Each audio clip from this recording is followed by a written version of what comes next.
Hey guys, it's Kasara, and today I'm going to be doing the Big Books tag.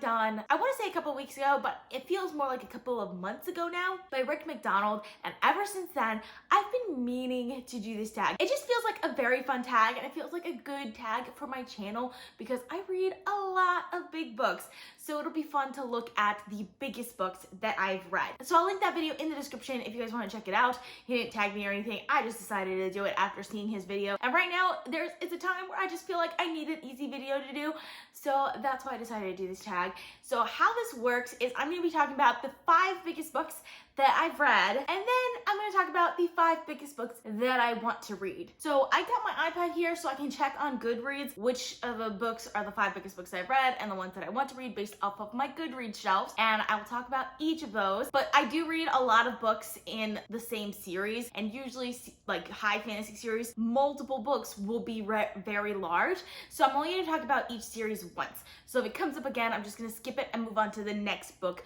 on my shelf. So let's just go ahead and get started. So the biggest book that I've read, coming in at 1,310 pages, is Words of Radiance by Sanderson. This comes as absolutely no surprise to me. I read this quite recently and I realized how big it was because look how thick that thing is. It's almost as thick as it is wide. Like, you see what I'm talking about there? It's crazy big, but it's also really easy to read. Like, this is a adult high fantasy written by Sanderson. Need I say more? Like, it's super easy to read because one, it's written in a way that's very easy to read, but at the same time, it's also incredibly compelling with lots of great characters and incredible political situations set in this sprawling epic fantasy world that is just very well built, and I absolutely love this series so far. This is the second book in the Stormlight Archives, which is going to be a gigantic series with like 10 books in it. Currently there's only 3 out though, but the 4th book is coming out this year and I'm so excited for it. I haven't read the 3rd book yet, but I've been meaning to pick it up and I will definitely be getting to it before the 4th book comes out. But it's a great series that I do highly recommend.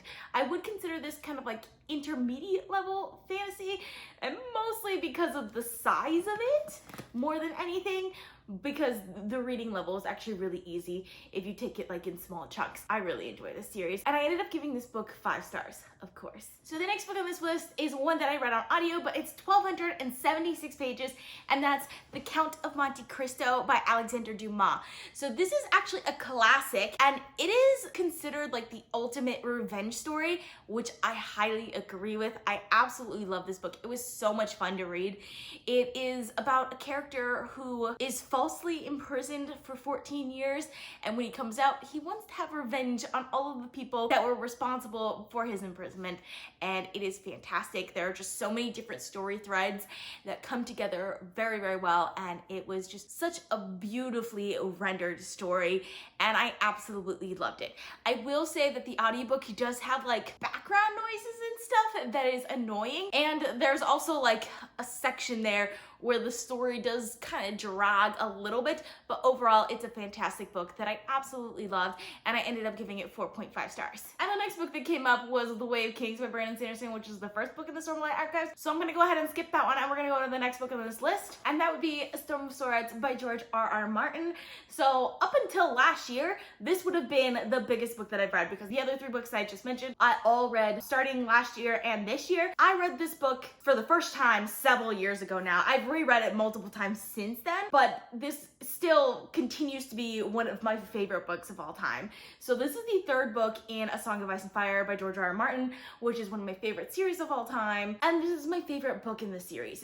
There's just so many different story threads going on in this book that all have fantastic cliffhangers. Like, I remember the first time I read this book, like, there's one cliffhanger in particular where I was just so angry about that I threw the book across the room and I boycotted it for 6 months. But I did go back and eventually finish it, but I didn't feel as strongly about the other cliffhangers. But having reread it, like, there's a lot of cliffhangers after that you just like are not expecting to show up, and like it's fantastic. It's a lot of things that are set up in the first book finally come to a head in this book, and I really, really love it. And it's definitely one of my favorite books of all time. I will say this would be like fantasy advanced if you're looking to pick up this series. Like, it is a lot harder to read than a lot of other fantasy series, but it has some of the best characters that I've ever seen written in fantasy. It has some of the best cliffhangers and plot twists that I've ever seen in a fantasy novel. It's set in a very complex, well-built world and incredibly interesting politics. The one thing that I would say about this series is that it's harder to read because of the way the writing is done. I actually personally love the way the writing is done, and I don't mind it, but I can see why other people do. It is another one where I don't like the audiobook as much as I hope to, but it is one of my favorite series of all times, and I definitely gave this one 5 stars. If I can give this book 10 stars, I totally would.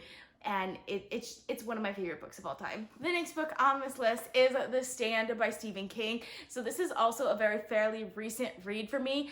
I read it last month, and I picked it up because of the whole pandemic that was going on and still going on. And that was a mistake because this is incredibly real. Like, Stephen King, the way that he writes, just feel everything that is going on.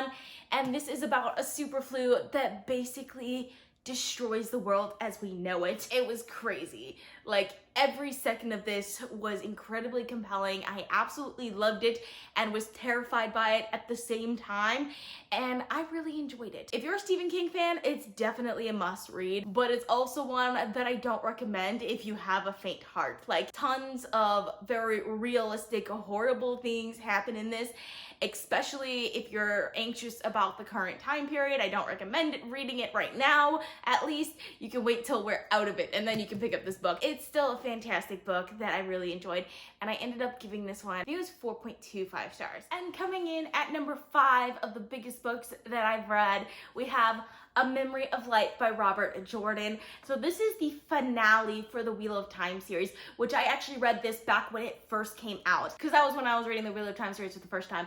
Obviously, you can see this book has gotten a lot of wear and tear because I've read it multiple times since then.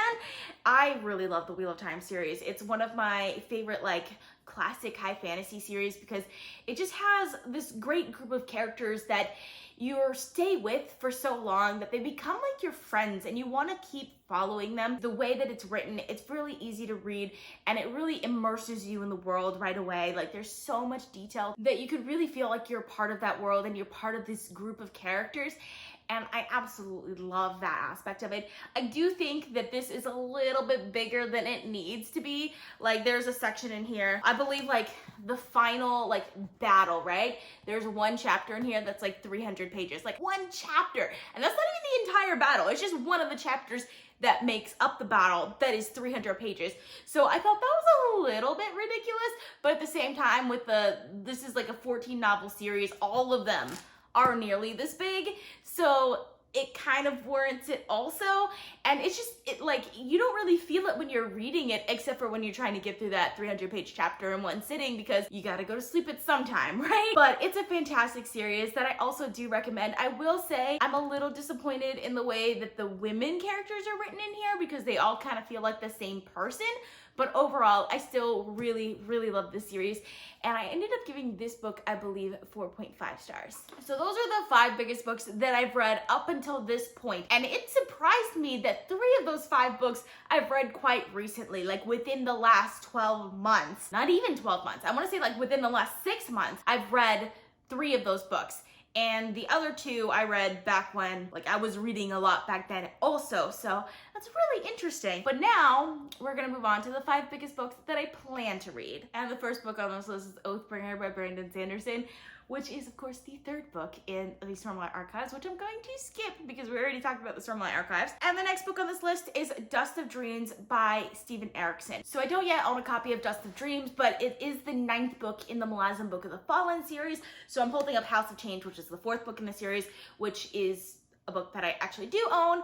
So this series is also a high fantasy series. It's an epic series. I believe there's 10 novels in it, and they're all pretty thick. I'm currently on the third book in this series, and so far I'm really loving this series. It is what I would call fantasy advanced because it is really difficult to read, especially getting into it at the beginning. You're giving almost no information about what's going on, and you kind of just have to muddle your way through it. But I kind of like that about the series also. Like, I like not knowing what's going on and having to figure it out on my own. I actually really enjoy that. It has a very sprawling world like most of these other series that I'm talking about. It's also epic like in a different sense because there's just so much possibility with this series. I don't know where it's going. Like, mind you, I've only read the first 2 books on it. I'm on the 3rd book in the series, but I just have a lot of hope for the series. It could potentially be one of my favorite series of all time just by what I've read so far, and I'm really, really excited for it. Also, like, pretty much everyone who has actually read the series seems to absolutely love it, so that gives me a lot of hope for it also. I'm really excited to continue on with the Malazan Book of the Fallen series. So the next book on this list is War and Peace by Leo Tolstoy. So I feel like this is the book that a lot of people put on the Goodreads list that they never plan on reading. I actually do 100% plan on reading this book. In college, I did a Russian literature course, and Tolstoy was one of my favorite authors. Tolstoy and Chekhov, those are my 2 favorite Russian authors. I knew as soon as I read some of his other works that I was eventually going to read War and Peace. I have started War and Peace. I've read about half of it and then put it down, and this was I want to say about a year ago I did that. So I do plan on reading this eventually. I don't know when I will actually pick it up, but I definitely plan on reading this eventually, and I'm really excited for it. It's a classic piece of Russian literature by a brilliant author that I'm really excited to get to. But this will definitely be one of my slower reads because Tolstoy can be quite dense even though he is a brilliant author, really is one of the most brilliant authors that I have read. So the next book on this list is another book in the Malazan Book of the Fallen series, so we're gonna skip that and go to the next book on the list, and that's It by Stephen King. So Stephen King is an author that I've recently found a lot of love for. I've picked up many of his books now, and I really love about half of the books that I've read. It is one that I've actually seen the movie for. It's the only one that I've actually seen the movie for, and I really enjoyed the movie. I really, really enjoyed the movie. Didn't like the ending as much as I wanted to, but it made me really excited to pick up the book. And I do understand there is a particular scene towards the end that is a little creepy and that a lot of people don't like, but I'm ready for it. And there's 900 pages of goodness before that, so I'm really excited to pick this one up because I can just see the character building that's gonna happen in this book based off of the character building that you see in the movie. And Stephen King, he writes so realistically that I just feel like this could potentially be one of the most suspenseful books that I've read, and I'm really excited for it. So the 4th biggest book that I want to read is The Edge of Eternity by Ken Follett.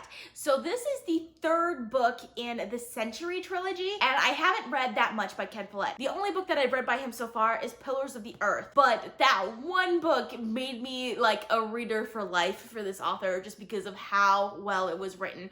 I absolutely loved Pillars of the Earth. It's a historical fiction about building a church, which you think would not be that interesting, but it is incredibly interesting in the way that it's written because he writes it in multiple different character point of views, and the way that he writes the politics is so well done that I absolutely love it. And most of the characters are very gray, but they feel like real people, and just the way the world is built, it really feels like you're in medieval England.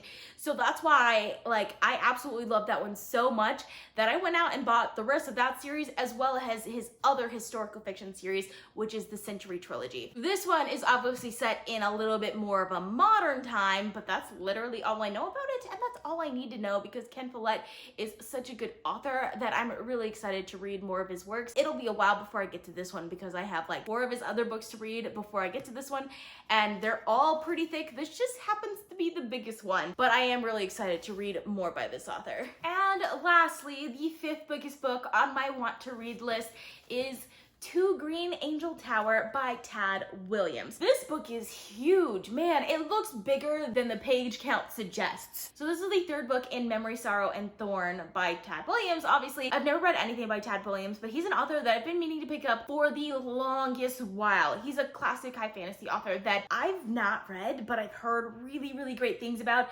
Especially this series seems to be like one of those must-read classic high fantasy series. Who are fans of high fantasy, I'm really excited to get to it. This is one of the series that's in my fantasy book series challenge that's going on this year, so I definitely plan on getting to it this year, and I'm really excited for it. So these are some of the biggest books that I have read and want to read. Man, that was a lot harder to hold than I thought it would be. Let me know down in the comments if you've read any of these books, because I would love to discuss it with you guys.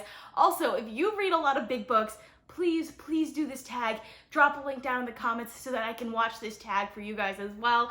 I hope you guys enjoyed watching. I post videos every Monday, Thursday, and Saturday at 6 p.m. Eastern time, so consider subscribing. I also post bonus videos, so if you want to be notified as soon as I upload, you can click that little bell icon. If you like this video, please give it a big thumbs up to support my channel. All social media links are in the description down below. Thank you guys so much for watching, and I'll see you guys next time. Bye!